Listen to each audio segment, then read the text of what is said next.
အားလုံးပဲမင်္ဂလာပါ FEO ကရှင်ကနေပြီးတော့ကြိုဆိုပါရစေအခုပြပြမိမှာကတော့2023အောက်တိုဘာ morning question number 82ဖြစ်ပါတယ် Which of the following is an explanation of cat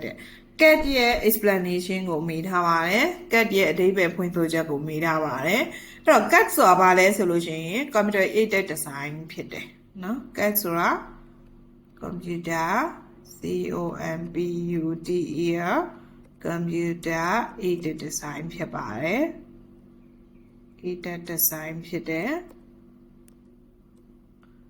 နော် cat ဆိုတဲ့ဥစ္စာသူရဲ့အဓိပ္ပာယ်ဖွင့်ဆိုချက်ကိုမေးထားပါတယ်အဲ့တော့နံပါတ် A ကကြတော့ evaluating product performance and function using computer without using the actual product to perform testing or experimentation တဲ့အဲ့တော့ထုတ်ကုန်အစစ်ကိုပေါ့နော် without using ဆိုတာမသုံးမဲနဲ့เนาะထုတ်ကုန်အစစ်ကိုစမ်းသပ်ဆရာမလိုဘဲနဲ့မှာကွန်ပျူတာကိုသုံးပြီးတော့မှာထုတ်ကုန်တွေရဲ့စမ်းဆောင်ရည်နဲ့စမ်းဆောင်ချက်ကိုစစ်ဆေးတာ performance နဲ့ function ကိုသူကစစ်ဆေးမှာကွန်ပျူတာတွေကိုသုံးပြီးတော့မှာ product တွေကိုစစ်ဆေးမှာဒါအဲ့လိုစစ်တဲ့အချိန်မှာတကယ် product တွေကိုသုံးစရာမလိုဘူးလို့ပြောထားတယ်ပေါ့နော်အဲ့လိုမျိုးပြောချင်တာလားတဲ့ computer aided design ဆိုတာဥစ္စာကတဲ့Number B ကကြတော့ using a computer to convert product design drawing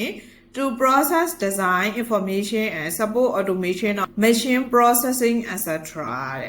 Using a computer ဆိုတော့ computer ကိုသုံးပြီးတော့မှဒီထုတ်ကုန် design ပုံစံတွေကိုမှပြောင်းလဲမယ်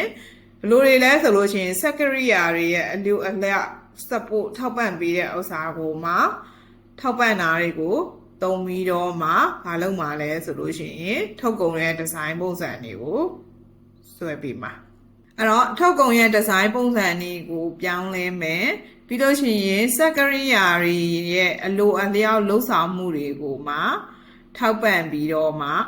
အလုပ်လုပ်တဲ့ဥစ္စာတဲ့နံပါတ် B ကအဲ့ဒါကိုပြောချင်တာလားတဲ့ CAD ဆိုတဲ့ဥစ္စာကတဲ့နံပါတ် C ကကြတော့ using a computer to create product design drawing from attribute data concerning product shape composition etc. တဲ့ကွန်ပျူတာကိုသုံးပြီးတော့မှထုတ်ကုန်တွေရဲ့ပုံသဏ္ဍာန်တွေဖွဲ့စည်းမှုတွေစတဲ့အချက်အလက်တွေကိုမှအခြေခံပြီးတော့မှဒီ product ပေါ့နော် product တွေရဲ့ design ကိုဆွဲတာเนาะထုတ်ကုန်ရဲ့ design ပုံစံတွေကိုဆွဲတာကိုပြောချင်တာလားတဲ့ CAD ဆိုတဲ့ဥစ္စာကနံပါတ် D ကကြတော့ using a computer to derive the required volume and timing of material from a production schedule, a boom, inventory, volume, etc. ကွန်ပျူတာတွေကိုသုံးပြီးတော့မှထုတ်လုပ်မှုအစီအစဉ်တွေပေါ့နော် production schedule တွေပြီးရင်ကုန်ပစ္စည်းစည်ရင်းတွေကုန်ကျန်းပစ္စည်းပမာဏတွေစတဲ့အချက်အလက်တွေကိုအခြေခံပြီးတော့မှလိုအပ်တဲ့ပစ္စည်းပမာဏနဲ့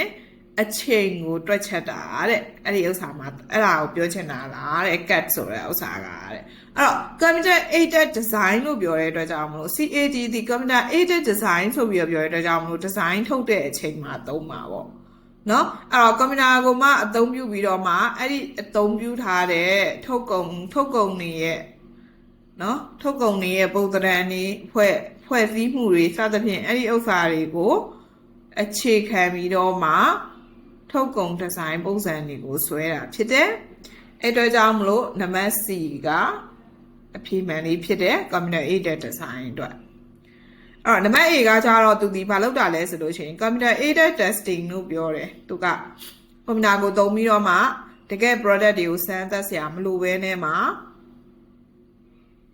တကယ် product တွေကို